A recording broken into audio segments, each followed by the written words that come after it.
3 number question कुछ ऐसा है कि हमें एक त्रिभुज दिया गया है पी क्यू आर और इसको एस तक बढ़ाया गया है, इसको टी तक बढ़ाया गया है और इसमें बताया गया है कि P Q R P R Q के बराबर है। P Q R P R Q यानी ये दोनों एंगल बराबर है आपस में और हमें सिद्ध करना है कि P Q S P R T के बराबर है। P Q S P R T के बराबर है। ठीक है, तो ये क्वेश्चन सॉल्व कैसे होगा ये तो शुरुआत में आपको पता नहीं चलेगा, तो वो कैसे समझना है कि इसको क्या अप्रोच करेंगे कि ये सही बनेगा मेरे से, तो ये ऐसे समझना है क्योंकि अभी तो आपको नहीं पता है। तो जैसे कि इसमें क्या सिद्ध क्या करना है वो देखना, ज्ञात क्या करना है ना उस पर ध्यान देना है सबसे पहले। ठीक है, कि पी क्यू एस और पी आर टी को बराबर करना है। पी क्यू एस और पी आर टी को बराबर करना है तो कैसा दिमाग लगा कि एंगल कैसा कुछ भी तरीका यूज करें, लेकिन पी क्यू एस एंगल कहीं ना कहीं हमको लेना पड़ेगा और पी आर टी कहीं ना कहीं हमको लेना पड़ेगा, तभी ना इसको हम सॉल्व करेंगे आगे, तभी ना ये हमारा आएगा। तो वही अप्रोच हमारा होता है। ठीक है, अब दिया क्या गया है लिखते हैं। दिया है क्या क्या दिया है, तो सिर्फ दिया है कि एंगल पी क्यू आर बराबर है एंगल पी आर क्यू के।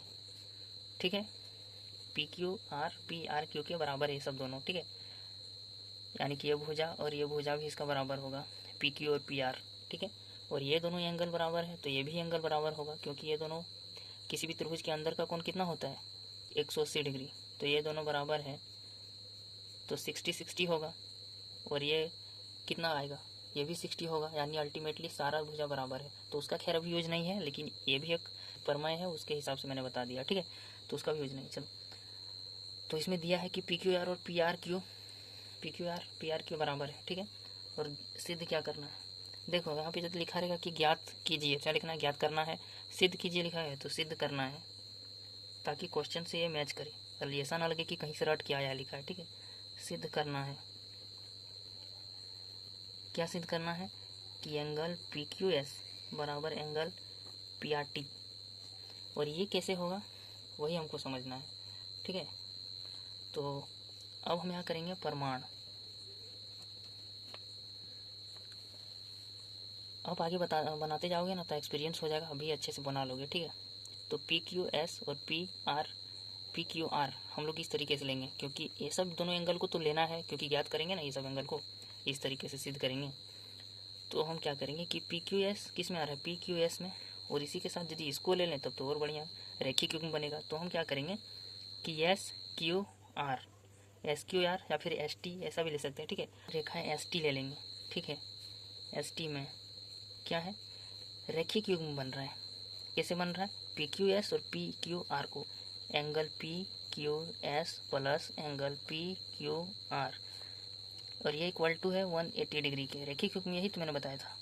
ठीक है, रैखिक युग्म में कौन है ये सब, एक स्ट्रेट लाइन है, इसके ऊपर दो एंगल बना है तो इन दोनों का योग 180 डिग्री होगा। ठीक है, एक चीज़ मिला। अब यहाँ पे लिखेंगे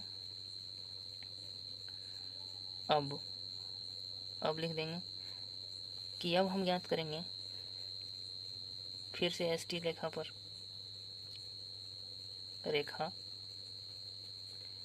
एस टी में इस बार हमें क्या मिला, P R T angle P R T plus angle P R Q is equal to 180 degree. ये भी रेखिक युग्म है। ठीक है,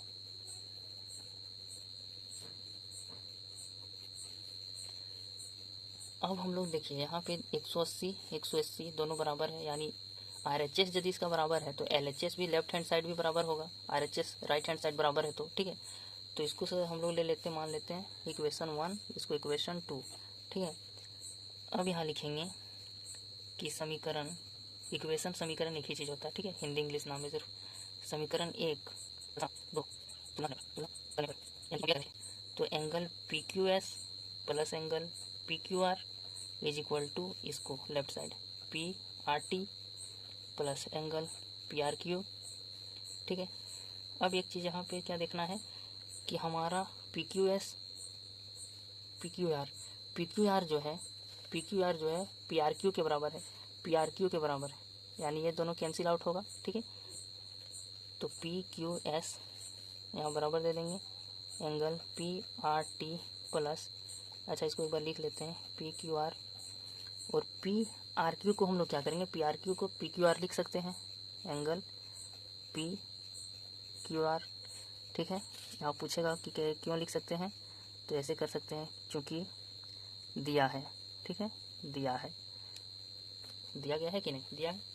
तो अब हम डायरेक्ट यहाँ क्या करेंगे, पी क्यू आर तो कैंसिल आउट हो जाएगा। ठीक है, तो इसको कैंसिल करना है, इसलिए पी क्यू एस एंगल जो है, एंगल पी क्यू एस वो इक्वल है, angle P Q S equal हो जाएगा एंगल पी आर टी के। यही आपको प्रूव करना है। ठीक है, यही आपको पी आर ओ भी ई डी ए से प्रूव लिख देना हो गया। तो क्वेश्चन नंबर 4 में हमें दिया गया है आकृति 6.16 में, यदि x प्लस वाई बराबर डब्ल्यू प्लस जेड है, यानी कि x एंगल और y एंगल दोनों का सम और w और z एंगल दोनों का सम बराबर है, x y का सम w z का सम बराबर है। ठीक है, इन दोनों का सम एक रेखा के ऊपर वाला कितना होता है 180 डिग्री, ये नीचे वाला 180 डिग्री, यानी दोनों तो बराबर ही है। लेकिन हमें ज्ञात करने बोला है कि ये वो भी एक रेखा है।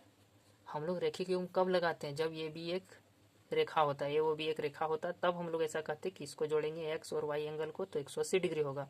लेकिन यहाँ पे रेखा है कि नहीं है वही हमें ज्ञात करना है, सिद्ध करना है। ठीक है, तो हम लोग यहाँ ऐसे कह नहीं सकते कि एक्स और वाई रेखिक युग्म है और ये एक रेखा है, ऐसा हम लोग नहीं कर सकते, ये वो भी रेखा है।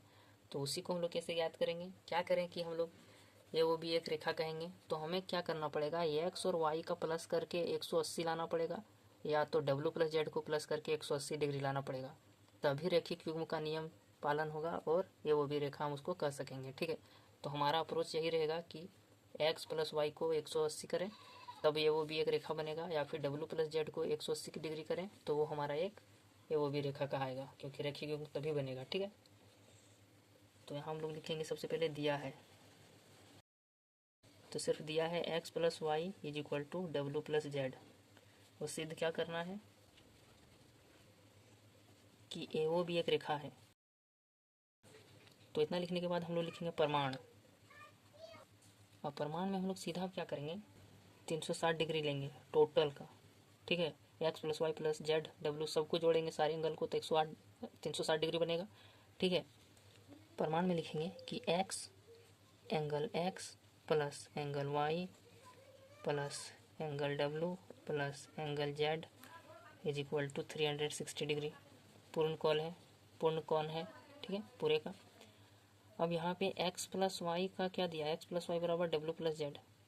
ठीक है, तो यहाँ x plus y is equal to डब्ल्यू प्लस जेड को क्या लिख सकते हैं, x plus y angle x plus angle y is equal to 360 degree. और यहाँ दे देना है कारण कि डब्ल्यू जेड को क्यों लिखें, तो यहाँ लिख देना है दिया है, वो समझ जाएगा क्या क्या चीज़ क्या दिया है लिखा है। 2 एंगल x हो जाएगा जोड़ोगे तो, प्लस 2 एंगल y हो जाएगा, इसको जोड़ोगे, इसको यहाँ। ठीक, इज इक्वल टू 360 डिग्री। अब 2 कॉमन हो जाएगा तो x प्लस वाई हो जाएगा इस तरीके का, इज इक्वल टू 360। ठीक है, अब angle x plus angle y is equal to 360 by 2, तो कितना हो जाएगा 180 डिग्री। इसलिए हम लोग लिख सकते हैं कि x plus y is equal to क्या हो गया 180 डिग्री। और ये एंगल एक्स और एंगल वाई क्या है, एक रेखा के ऊपर वाला ही है पूरा मिला के। तो हम लोग लिख सकते हैं कि अतः x plus y is equal to 180 degree रैखिक युग्म कौन है, कोण है। इसलिए ए ओ भी एक रेखा है।